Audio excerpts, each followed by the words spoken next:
Você já ouviu falar a seguinte frase: Fulano é surdo mudo? Nós vamos falar sobre isso agora.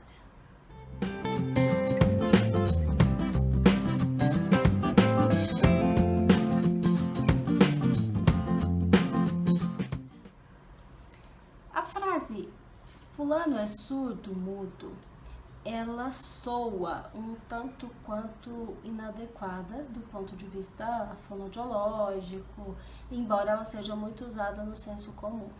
O que significa isso? Significa o quê? Primeiro, uma pessoa que é surda, ela nasceu surda ou ela ficou surda. Essa surdez pode ser congênita ou pode ser uma surdez adquirida.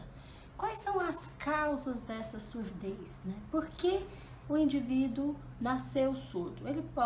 A mãe pode ter sido acometida por uma rubéola durante a gestação, ela pode ter ingerido drogas ototóxicas, que significa o quê? Que esses medicamentos, eles prejudicaram a formação do ouvido e podem acontecer vários fatores de origem hereditária, enfim. E pode ser que depois ele tenha uma deficiência auditiva, uma surdez, ou pode ter sido acometido por alguma doença, pode ter sido um trauma, isso tudo, assim, tem uma série de possibilidades do indivíduo ter algum problema. Agora, qual é a relação entre surdo e mudo? Porque o surdo, ele não fala, muitas vezes, porque ele foi privado da audição. Porque a gente aprende também por imitação. E ele não escutou, ou então ele escuta até uma determinada fase, depois ele para de ouvir e ele perde aquele desenvolvimento de linguagem que ele já tinha adquirido. Então é uma situação muito complexa, mas que eu acho que vale muito a pena a gente conversar sobre isso para que as pessoas possam entender o que acontece nesse universo. Então vamos lá. Se ele nasceu surdo, então é importante que a detecção da perda auditiva, da deficiência auditiva, ela aconteça de forma mais precoce possível. Por isso existe o teste da orelhinha, popularmente conhecido. Para que serve o teste da orelhinha?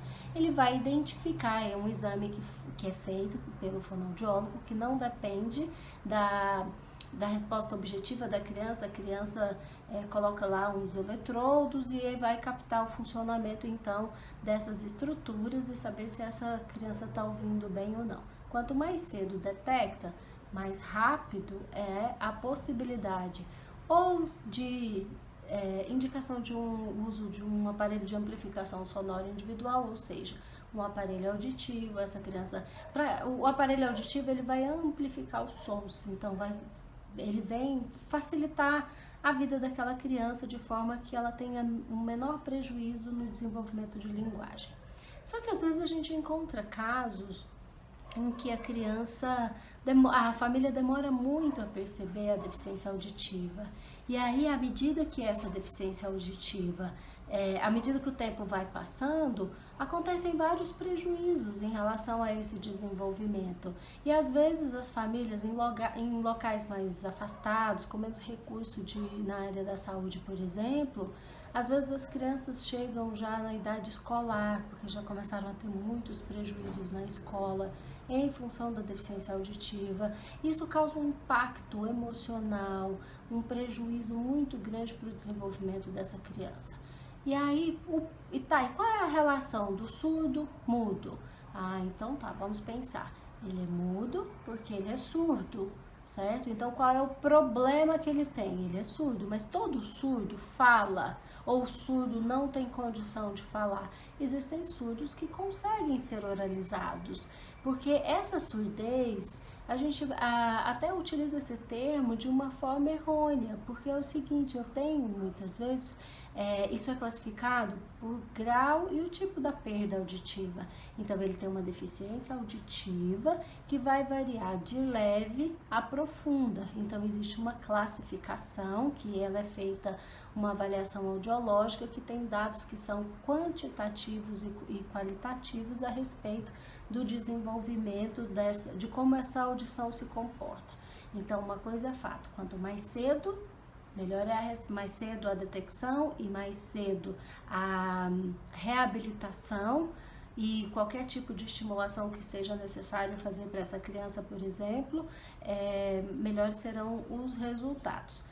E se ele tem condição de ser oralizado, ótimo, ele vai conseguir falar, ele vai frequentar uma escola, e aí a gente entra num outro aspecto que é da inclusão da pessoa com deficiência na sala de aula, que é um tema que a gente vai conversar sobre isso depois. Mas só para situar vocês a respeito dessa dinâmica toda que acontece. Então, o surdo não quer dizer que ele não tenha nenhum tipo de som. Muitos surdos, inclusive, eles emitem uma quantidade enorme de sons e às vezes de palavras, de frases. Muitos são oralizados completamente e outros são usuários da língua brasileira de sinais, que é o usuário de Libras. E essa língua, ela tem uma configuração própria, que inclusive é uma língua que todos nós deveríamos ter domínio dessa língua, porque o número de pessoas com deficiência auditiva, ele é um número significativo. E é uma categoria que fica esquecida, porque às vezes, exatamente porque uma das grandes barreiras é a barreira da comunicação, porque a gente não consegue se comunicar com eles. Então é importante, né, quanto mais cedo a gente tiver condição, né, de expor primeiro, de detectar, de tratar, se for o caso, e principalmente de tomar todas as medidas cabíveis para a melhor qualidade de vida dessa pessoa, isso é importante. E o que a sociedade pode fazer paralelamente?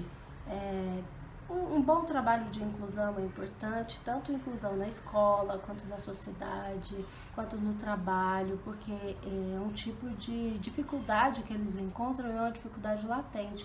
Imagine só, ele já tem condição de ir para o mercado de trabalho, mas o mercado de trabalho não está preparado para recebê-lo, né? Porque ele é usuário da língua brasileira de sinais, ele é usuário de Libras.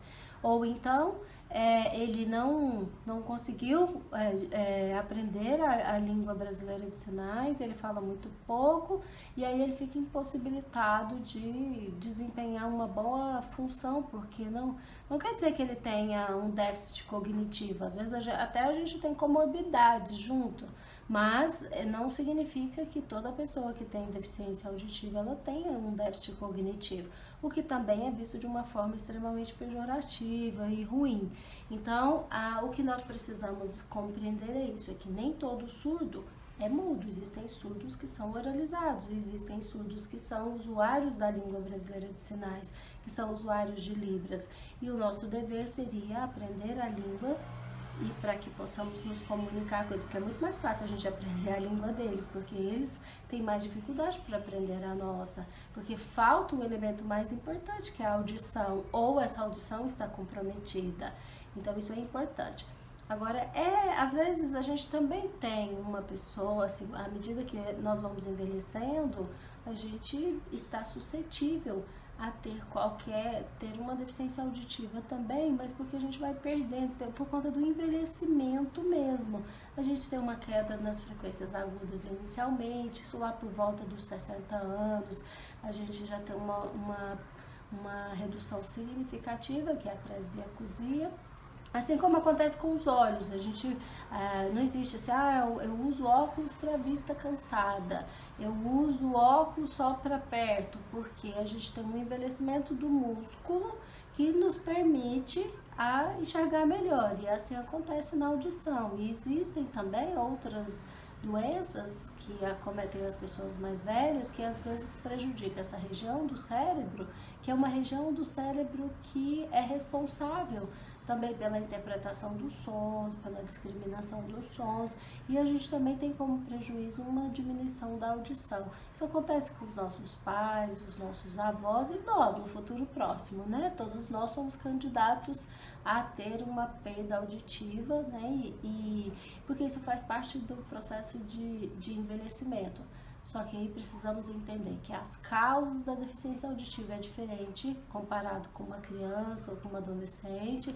Então a gente sempre tem que pensar, ele tem uma deficiência, o indivíduo tem uma deficiência auditiva, então qual é a causa, qual é o tipo dessa perda e qual é o grau dessa perda auditiva, para que todos os procedimentos necessários para a reabilitação desse paciente seja feito e ele tenha acesso principalmente a todas as possibilidades, garantindo qualidade de vida. Então, se você quer saber mais sobre esse assunto, nós teremos um vídeo falando sobre isso, então fique conosco no canal, vamos falar mais sobre isso, ok? Eu sou a Lília Moura, sou fonoaudióloga e sou professora, e é um prazer receber você aqui no nosso canal.